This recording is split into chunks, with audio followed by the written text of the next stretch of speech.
I know some of our guests from the conference are still trickling in, but I'm going to go ahead and start by welcoming everyone. My name is Tricia King-Mims. I'm the Executive Director of National Park Partners of Chickamauga, Chattanooga, and Moccasin Bend. Thank you so much for joining us as we continue the 2024 Rita Vital Memorial Moccasin Bend Lecture Series in conjunction with the 27th Annual National Trail of Tears Association Conference and Symposium.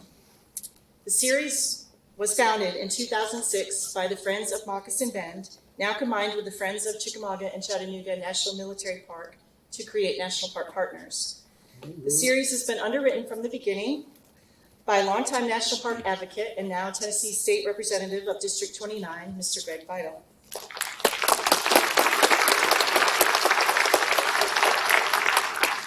Through his generous sponsorship, the lecture series is offered free to the public, featuring 3 speaking events each fall with subject matter experts sharing insights on topics related to national parks and conservation, indigenous culture and history, and Chattanooga's place in the U.S. Civil War. I'd like to take a moment to pause and remember Rita Vital, Greg's mother, who attended each and every one of the 53 events prior to this evening. We are deeply honored to memorialize this remarkable woman through the renaming of her beloved Moccasin Bend Lecture Series. We miss you, Rita. Moccasin Bend is one of 6 units of Chickamauga and Chattanooga National Military Park, established through land donations from the city of Chattanooga, Hamilton County, and the state of Tennessee in 2004, creating the only national archaeological district in the country to this day. And of course, Chickamauga and Chattanooga was the first Civil War battlefield to ever be preserved and remains the largest. Chattanooga's National Park legacy is truly an amazing historical and cultural resource, offering over 9,000 acres and 80 miles of trails to explore. The preserved lands tell the story of 12,000 years of continuous human habitation on Moccasin Bend and the Civil War campaign for Chattanooga. While we are blessed locally to have a national park throughout and surrounding our city, more than 1 million visitors came to Chickamauga and Chattanooga National Military Park in 2023 alone, providing an economic impact exceeding $87 million between visitor spending and private sector job creation. In addition to forming the stories that shaped our city, our national park continues to be a major contributor to our local economy and our quality of life. With us tonight is Park Superintendent, Brad Bennett. Please join me in thanking Brad and the National Park Service for their dedication to the stewardship, interpretation, and preservation of Chickamauga and Chattanooga National Military Park.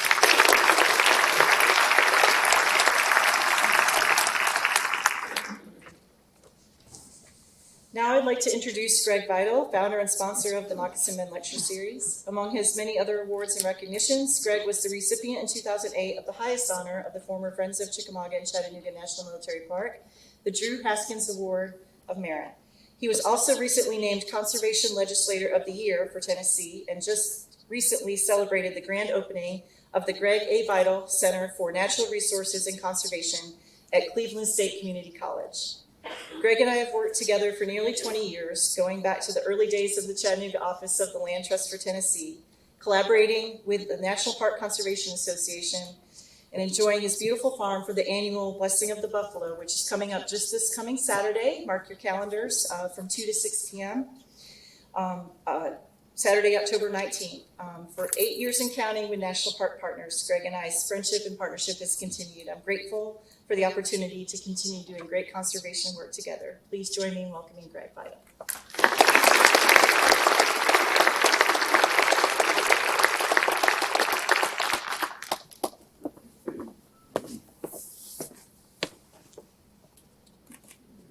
Well, thank you, Tricia, and let me just say, we thanked a lot of folks for making things possible, but tonight I want to thank all of you for being here, for caring enough about Moccasin Bend, our national parks, our history, and our heritage. As Tricia mentioned earlier, she spoke with me earlier this year about renaming this lecture series that was so important to my mother and family after Mom, who passed away in March, 1 week before her 94th birthday. If you know Mom, she never missed an event, anything to do with history, with our heritage, the story, the symphony, anything about the community. If you've been to Blythe Ferry on the banks of the Tennessee River, as you get about a quarter of a mile from the location, we have a large tract of land that our family owns, that there's a large oak tree that was dated to be there when Sam Houston lived on the island with Chief Jolly. That tree felled a few years ago, and we put a monument there in the shape of Tennessee, honoring Mother. So as you go to Cherokee Memorial Removal Park, you'll see that in honor of Mom. And as I was there yesterday, and we commemorated the 186th tragedy that occurred there on the way to Oklahoma, we rejoiced for the legacy of our elders. And so tonight, you don't need to hear a lot from me, because you're going to hear from our wonderful principal chief. But welcome. Thank you for supporting the stories that are important to the past, because they make the future. Thank you for being here, and thank you for supporting our national parks and stories. Thank you.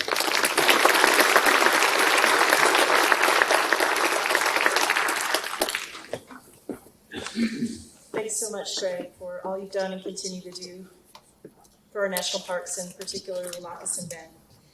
Now it's my pleasure to introduce the Principal Chief Chuck Hoskin Jr. of the Cherokee Nation, the largest tribe in the United States with more than 450,000 citizens. Prior to being elected in 2019 and reelected in 2023, he was the Cherokee Nation Secretary of State and served as a member and Deputy Speaker of the Council of the Cherokee Nation. As Principal Chief, he increased minimum wage at Cherokee Nation and Cherokee Nation businesses and secured the largest language investment in the tribe's history to expand Cherokee cultural preservation. He appointed the tribe's first delegate to the U.S. Congress and prioritized health and wellness initiatives, including record investments in behavioral health and addiction treatment. Chief Hoskin has also expanded tribal workforce training programs, sustainable housing, protections for natural resources, and educational opportunities for Cherokee of all ages. He, along with First Lady January Hoskin, has elevated the voices of women and children and their safety within the Cherokee Nation Reservation. It's truly an honor to have Principal Chief Chuck Hoskin Jr. of the Cherokee Nation as our speaker this evening.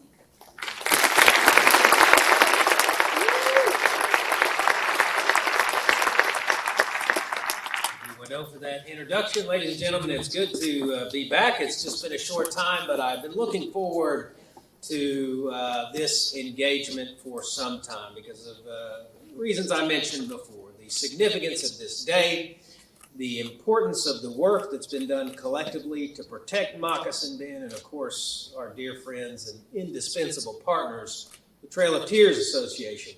This venue is amazing, and I applaud the folks who organized it and found this venue. This venue is the type of venue that you see this screen and you think, this is going to be amazing to have a PowerPoint on here that's really going to make what the speaker says come alive, whether it's maps or graphics or photos or statistics. I don't have any of that, but you can imagine how, as I'm going along, how it might make it come alive. But we'll get by. And I just want to thank you for the opportunity to visit with you. When you are tasked with talking about history, it's a challenge. You want to be accurate. As a politician, though, you have certain license, and so you can imagine that there may be a few stray ends, and that's why I'm glad my good friend Jack Baker is here. One of Jack's jobs is to come up after the chief and say, here's some things that were not quite right, but that's just a partnership that Jack and I have. This city, Chattanooga, is, of course, one that figures prominently into American history in terms of the events, in terms of the locations, the sites, and it also figures into Cherokee history. But I can tell you, after our experience today, this is a city that is full of friends of the Cherokee people. That's the truth, and it ought to be said.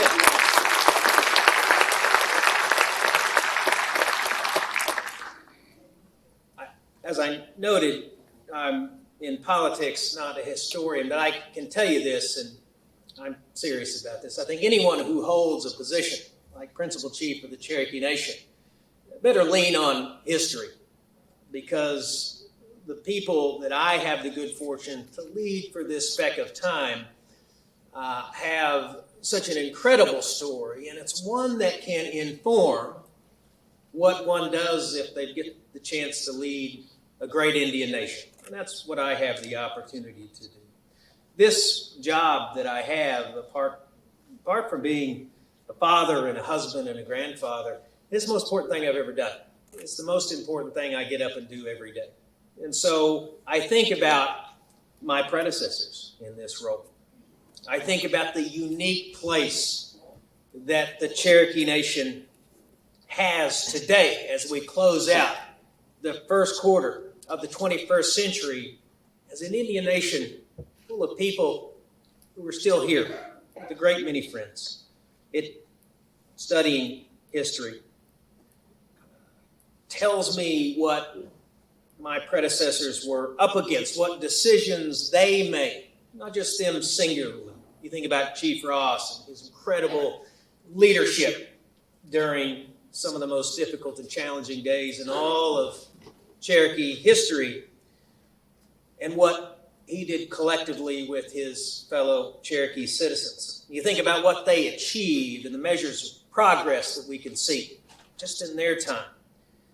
And I can tell you this, they all had fewer monetary resources than this principal chief has at his disposal, and they had a much smaller, shorter map or chronology to look back on. I have the benefit, as hopefully my successors will all be able to say, of having all of their experience to inform what I do and what the people that I serve with do.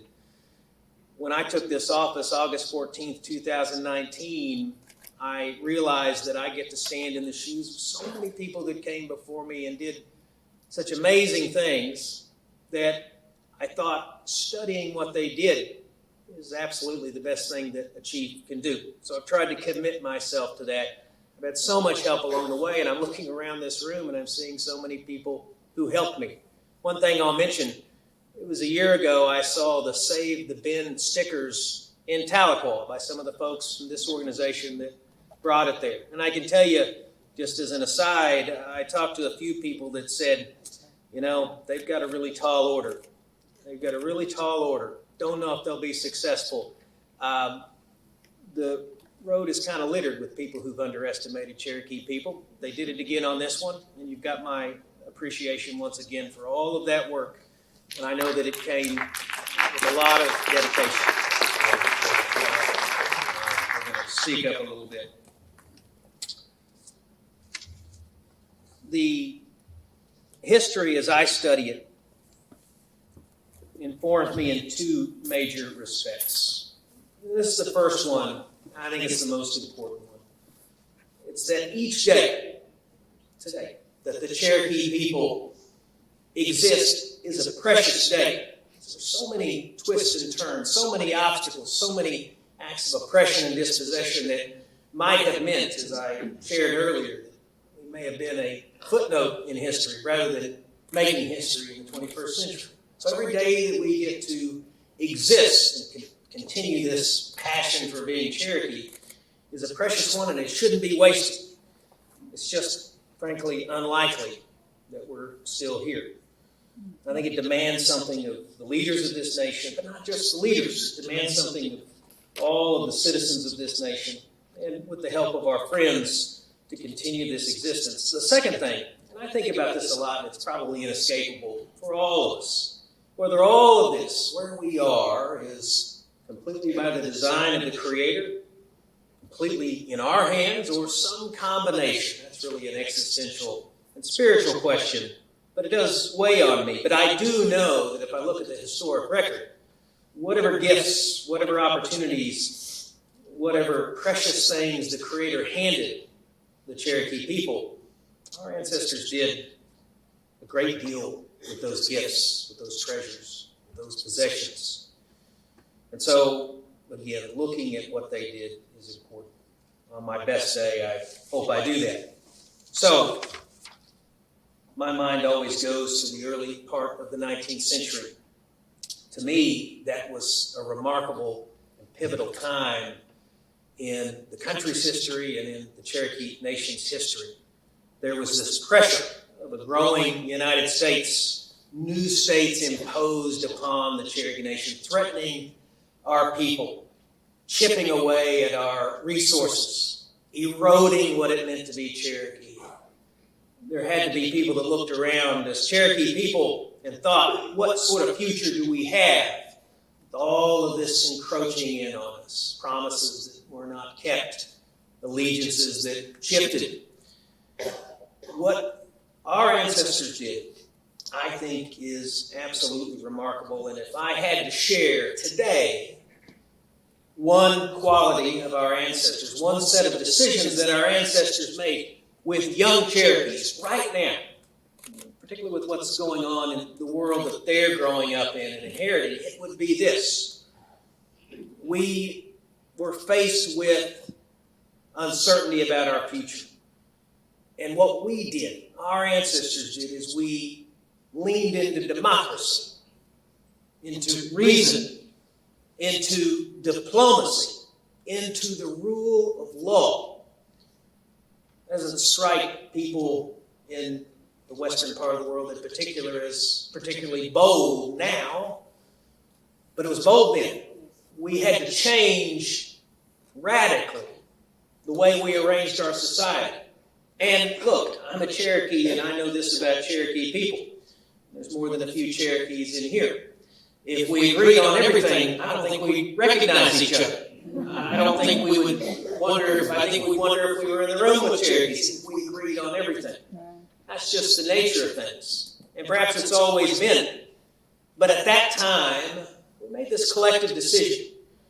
And underscoring and educating young people about how remarkable that was, how difficult it was, is something I think we've got to do more of, so that they can know where they came from and so that they can know that they come from a people that were at their best when times were toughest. They were at their best when they had each other's back and thought about their collective destiny. Such a bold move. Today, democracy in the United States feels fragile to me. The rule of law in America seems at times like it's on the ropes. That worries me as an American. Here in the 21st century, if we choose as Americans to deal with what are a great deal of division, we've got to admit that to ourselves. We've got a lot of divisions in the country. But if we choose to deal with those divisions and even concerns about the existence of this country, and I've got some concerns. I believe in it, but I've got some concerns. If we lean on the rule of law and democracy and reason, I think we can get through it. But that wouldn't be particularly radical, would it? That wouldn't be particularly bold, would it? That would be leaning on principles that have been embedded and improved upon in the United States since she was founded. There's nothing particularly radical about that. But our ancestors in the early 19th century, decentralized as they were in different townships, that was the way we organized our society. It's what worked best with our oral traditions and our ways of dealing with differences and our clan system. Though moving to a centralized system in a fairly short period of time was an absolute revolution of thought and organization. It was radical. We had to do it. I think history proves we had to do it. They faced the prospect of possible extinction. They saw it coming, and they took a radical step. And they didn't go to war. They could have, might not have ended well. They didn't give in to the things that divided us, and my goodness, we had reason to be divided on this question about whether we radically changed the way we governed ourselves. But we didn't do that. We went from decentralization to centralization to a written constitution, an elected chief, and it was radical. It was revolutionary. Not a single shot was fired. There wasn't a coup. There wasn't a mob. And yet it was still radical and dramatic. But our ancestors, I think, looked at our surroundings, looked at an uncertain future, poured themselves into a government by the people, for the people, and one based on written legal principles. They were driven, I think, by what I hope drives Cherokees today, and I know drives us to a great extent, and on our best day it drives us, which is that we owe something to each other. That we're not just an every person for himself society. That we have a common past. And that's worth something. And we've got a common culture and a language if we can hang on and revitalize it. And I'll talk about that in a moment. And that if we're going to have a common future, it's true today, but it was sure true back then, that we had to recognize what we owed to each other if we were going to stay as Cherokee people. All around us was pressure. Georgia, in particular, was imposing its laws, wasn't it? It sent citizens to seize our lands. It invalidated our laws. We know gold was discovered in our hills. And we know that most of the time when a society finds gold in their hills, they say, oh, eureka. But if you're a Cherokee and it's the 19th century, you're surrounded by Georgians and other white Americans, you don't say, oh, eureka, you say, oh, something else. Because you know what's happening. Georgians stole it under color of law. Sequoyah, of course, figures in to be one of the most important geniuses in the history of the Cherokee Nation. A young farmer and silversmith who decided to develop something. What he developed, this is the other thing I share with young Cherokees, he developed something that was more powerful than any sword or any shield any Cherokee ever wielded before and ever wielded since. And that was the written language. It was a revolution of thought, a revolution of organizing, and a revolution of communications. And the Cherokee people adopted it when they might have moved away from it. That was another radical change to our society, but it was worth it. And so, using Sequoyah's great invention, we not only communicated with each other, we communicated in English and in Cherokee, we communicated with the world. And this is the other thing that I hope is not lost on the Cherokee people. I don't think it is. I hope it's not lost on young Cherokees. I don't think it is. And I hope the rest of the country can deepen its understanding of it.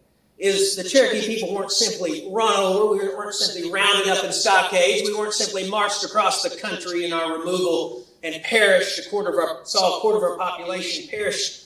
We stood our ground, we organized, we resisted, and we resisted in part not by wielding weapons or showing our shields, but using reason, using diplomacy, strengthening our government because we adapted his great invention. I want young Cherokees to know, whether it's in the larger society, whether it's in the governments to which they belong, or it's in their own lives, that they can choose what their ancestors chose. And their ancestors chose a path of using their minds, of building up strength, of having each other's back. Our young Cherokees have a great many challenges and face a great deal of uncertainty in their own lives. I think they need a dose of what their ancestors did.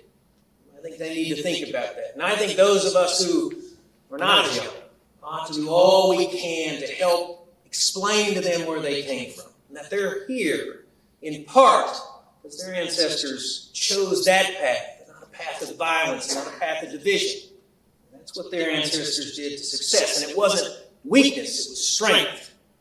I want them to know that.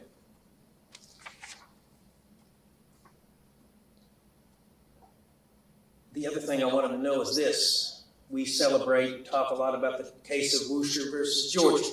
I want them to know about it. I want them to know when the state of Georgia applied their laws to our people and our friends like Samuel Worcester, one of the great heroes of the Cherokee story, and he wasn't Cherokee. I want them to know that we took them to their own courts and we won. Again, that was the path that we chose. And it was a path that, even though did not stop our removal, built something in our national character that would fuel us into that next great chapter. And I don't want to and shouldn't give short shrift to the brutality and the injury and the injustice and the act of oppression and dispossession that was our forced removal. I want young Cherokees to know that. But I sure want them to know what their ancestors who survived did.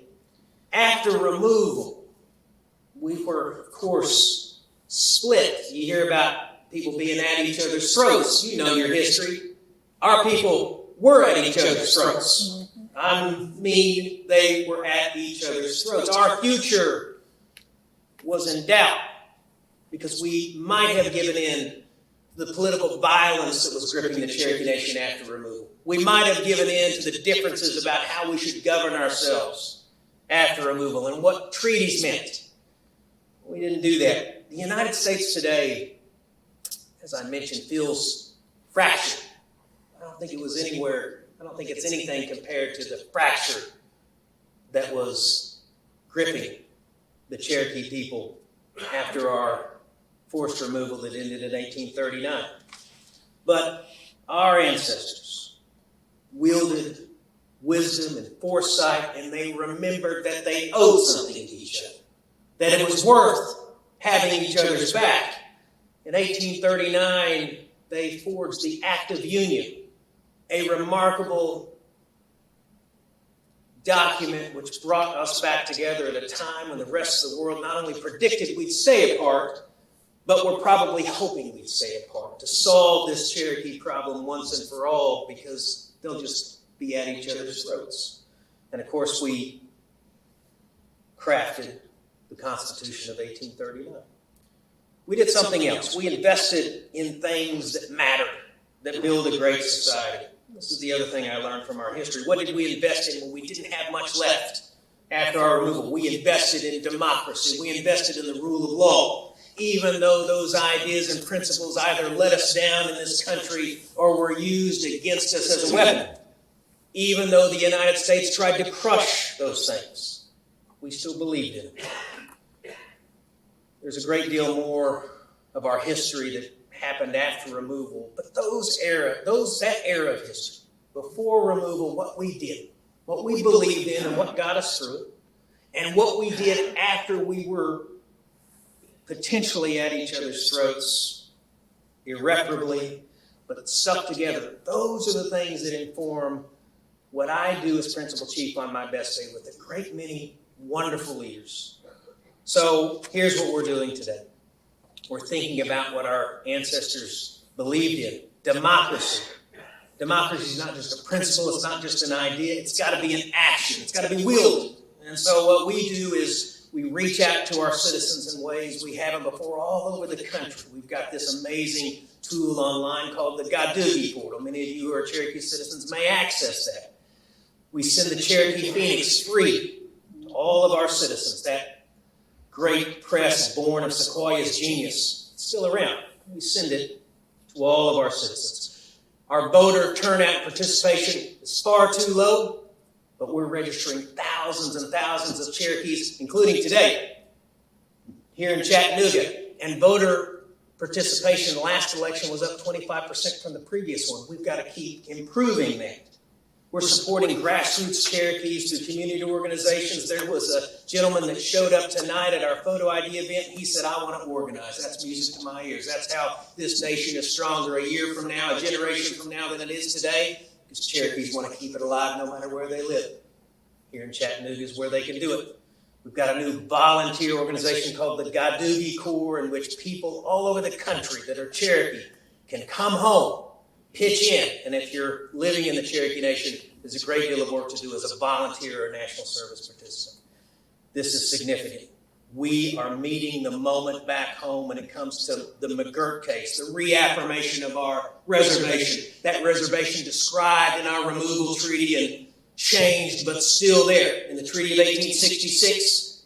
That's ours. But if it's ours, it's got to mean something. We have to take it serious. So we're pouring millions of dollars into making sure our criminal justice system works. If we fail at that, then we've not exercised what a responsible sovereign government must do. And we've let down our ancestors. There's a great deal more we're doing. The things that our ancestors did look different than what we're doing today, but it's the same principle. It's the idea we owe something to each other. And that may take the form of a healthcare system that today is the best in Indian country, and we're building towards a world-class system of wellness with a new hospital, a comprehensive array of ways to care for people, to help get them healthy. That's what our ancestors were doing, just in a different way. That's what the Cherokee people have always been able to do when the government of the United States has unshackled us and allowed us to continue on building a great Cherokee society. We just approved $40 million over the next 3 years for housing and community buildings because too many of our elders are living in conditions that we wouldn't want our grandparents living in. And too many young Cherokees are having to make tough choices about whether they can stay in the communities that they want to stay in and work there because housing is too scarce. We're doing something about it. Just this year, about 7,000 Cherokees are going to college on a scholarship paid for by the Cherokee Nation. That is an investment in power and wealth and education, and that alone is going to strengthen this nation for generations to come. But it's exactly what our ancestors were doing after removal. You remember when they founded the female seminary. You remember when they formed the first system of free public education in what would become Oklahoma before anyone ever heard of the state of Oklahoma. Our people did that. We still believe it. We're working on natural resources and recreation opportunities. I hope when the Trail of Tears Association comes back to Tahlequah for the next conference, I hope you'll visit the Wilma Mankiller Park right across from the Capitol in her honor. It's going to be a gem. And it's just part of what we're doing to make sure we enjoy all of the natural resources. Our businesses are expanding all over the globe. We have a business presence in 50 states. I just met a young man an hour ago who just graduated with an IT degree from the University of Missouri. He lives in Chattanooga, and I said, you need to come to work for the Cherokee Nation. He said, I hadn't planned to move back to Tahlequah. I said, we can work anywhere in the country, maybe anywhere in the world. That's what kind of an era we're living in right now. That's what gives me a great deal of hope. Ladies and gentlemen, we've got a lot of work to do in the future. And a great deal of it deals with historic preservation, but it's to help inform what we're doing in the future. Last part I want to close with, it's also to help us do better. Our ancestors were not infallible. They wouldn't say they were infallible. We are undertaking a great effort to reconcile our own dark chapter in history. And I wouldn't be doing my job as chief if I didn't comment on it here. The Cherokee Nation enslaved black people under our laws in the 19th century. We have to say it. We have to acknowledge it, and we have to reconcile it. Freedmen, citizens, are Cherokee citizens. That much is basic. But here's what I'm asking this organization to help me do. In the years ahead, we have to look at our history anew, and we have to acknowledge it, whether it's an historic site, whether it's a story, whether it's any part of the fabric of what it means to be Cherokee. I need your help to make sure it's the whole story. We've got too many people in this country wanting to whitewash our history. We don't need to whitewash our own. I'm counting on your help. Most of all, I appreciate your friendship and the opportunity to be with you. I admire this organization, and I'll always be here to help you any way I can. Thank you all very much.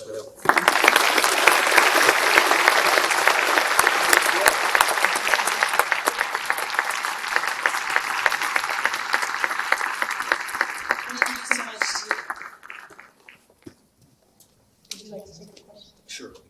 Does anyone have a question for the chief? When are we going to hear something about Kim Teehee? You gave an awesome performance when you went before the congressional hearing. Thank you. I'm very proud of you. Appreciate that. Have you heard anything? The question is about seating our delegate, who's Kim Teehee, under a treaty of 1835, which was brought forward in the treaty of 1866, which remains the law of the land. And what she's referencing is congressional testimony in 2022, which sure seems like a long time ago. Here's what I've learned. I'm not as naive as the chief that probably met you in 2019. I realize that Washington, D.C. is a much tougher place than I thought. It's tough to get things done there. We're going to keep trying, and I'm convinced that this is going to be a long-haul proposition. The United States has never handed something over to the Cherokee Nation. They just soon put that treaty aside, except what they used it for. They were done with it about 180 some odd years ago. We're not done with it. The only way we're going to get justice is if we push for it. So I'm continuing to ask the Cherokee people to push for it. After the election season, which I don't know if you all know there's an election going on in this country. After we get past that small matter, we'll be able to focus more intently on moving individual members of Congress to hopefully get a bill to seek committee. Okay. Thanks for the question. I'll be glad to answer any more. I know you guys have been very patient with me. I have another one. Is there any information about moving the John Ross House? The John Ross House, some of our team visited that today. The John Ross House is a very precious site, and I think within a year, we'll be in a position to move that responsibly with a great contractor. And the thought, and I've asked many people this, including this organization informally, the idea of moving it to the Cherokee Nation. I know it takes it away from its original home. It's already been moved once, but it takes it closer to a nation that can provide the care and interpretation that I think is worthy of Chief Ross. And so that's the plan. And I think in a year I'll have a more concrete update for you. That'd be awesome. Any others? Any others? It's Ask Me Anything. Yes, sir. Sure. For those of us who aren't that aware of exactly what the Constitution has to say, what will that Constitution look like in 10 years, 20 years, or even 15 years?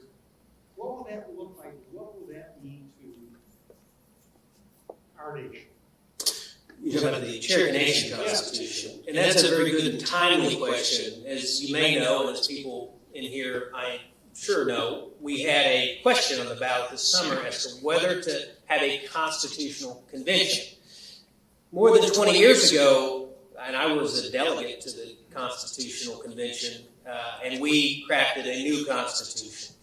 Seems to be a very durable instrument, which is what you want out of a Constitution. It is remarkably an instrument that was crafted pre-McGirt and serves us well in the wake of McGirt, in which our responsibilities are vastly greater, and individual liberties and due process have become all the more important because of the sheer expansion of the geography of our jurisdiction. So I think in 10 years, 20 years, the Constitution will have stood the test of time. I hope it does. There's mechanisms for changing it, but I think the basics of it we're going to continue because it has served us well. I will say this, and I've made some observations in this office and previous offices that I've held.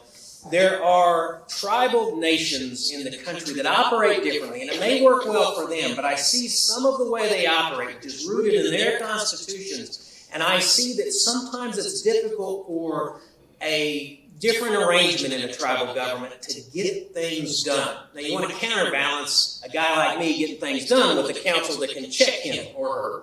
Ours, I think, works well. It is similar to governments people are familiar with, the federal government, your state governments. It's worked well for us. And if it's working well, I hope it stays there. So I think it's going to be, if that answers your question, I think it's going to be a stable document, I hope, over the next 20 years. Time for one more? I have a question. Yes. Chief Hoskin, who at the Cherokee Nation or what department does an at-large citizen contact to become involved with the Gadoogie Corps? Well, one of the gentlemen is here. His name is Kanan Duncan, our Deputy Secretary of State. Where is Kanan? So there he is, right there. Kanan had a similar job to what I had, and a lot of it surrounds community organizing. We have a former council member who was just absolutely made for this position, who's the director of Gadoogie Corps. His name's Sean Crittenden. It's a developing program. It's less than a year old, and it's still developing, but we have over 1,000 Cherokees in our database who want to volunteer. And the trick is, let's make sure we give them something meaningful to do. But we've had reading camps, we've had opportunities to come home, we've had opportunities to, unfortunately, when disaster has hit, we've had local people lean in. Kanan Duncan, if you get with him, he will connect you. And have you ever considered running for governor of Oklahoma? They have a governor. We have a governor right But now. he won't be there forever. I don't know how good of a governor I would be, but I think I would be better than he is. That's all. I wasn't supposed to get political. This is not a problem. But you've been generous with your time. No, We'll you're give just, the mic up if there's anyone other. has one more question from the audience, or, and then, or if not, we'll adjourn in a minute. I think, Oh, yep, okay. What are your thoughts on the land back movement? What would it mean for indigenous communities to have the right to steward land in the way they see fit? Yeah, and really that's a question that is deeper than what you see on the surface. If it was simply a matter of acquiring land, there are a number of Indian nations that are doing that. We're doing that. Of course, we don't have the whole of the 7,000 square mile reservation back, but we are buying land strategically, in some cases big acreages, and in some cases strategic parcels for business, housing, education, that sort of thing. But the second part of your question, I think, is as important, if not more important, which is exercising control and authority over that land. The biggest barrier that we have, and unfortunately it's unique to Oklahoma Indian country, is the ability to regulate, this concerns me a great deal, regulate responsibly the environment, to make sure we're stewards of the land. So we can buy a lot of land, but we're operating within a legal regime, if you will, that really constrains us. I can give you an example. There's a great concern back home about poultry pollution and hurting our streams and rivers and our land.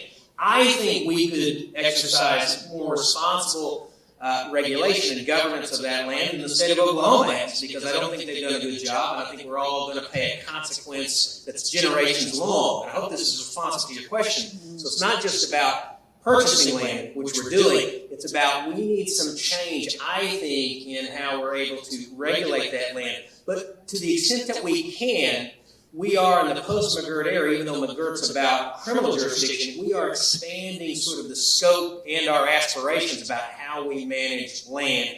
We've got to do so, I think, cooperatively. We live in a society in which we share resources, but I'm for it. We're making some strides towards it, but we have some barriers which I identified, and hopefully those can get resolved over time. Thank you so much. Okay, thank you all.